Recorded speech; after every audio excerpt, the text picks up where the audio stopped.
Let me clear something up real quick because UGC get misunderstood a lot.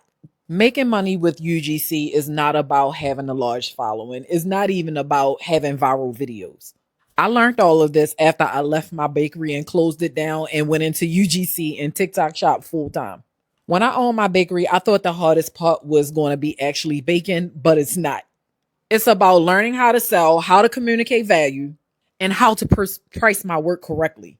And UGC works the same way. Here's how you actually make money with UGC. Brands do not pay you for the views. They pay you for the content that you're making for them.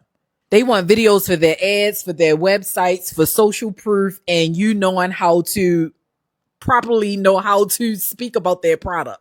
They want videos that feel real, not polished.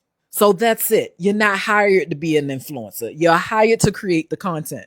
Here's the part that most people miss. UGC is about skills, not popularity, not how popular you are.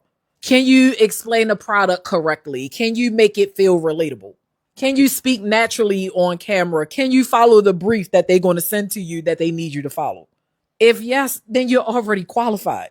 That's why I can make money with UGC daily, because I'm not chasing trends. I'm not chasing viral videos. And let me be honest though, not every UGC job is a good one.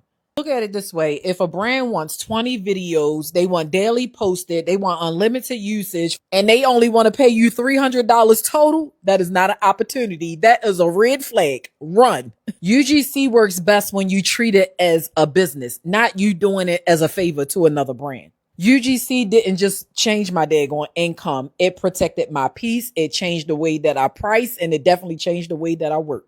Now, be honest. Did you think UGC was about how do you go viral? Yes or no? Love y'all. Bye.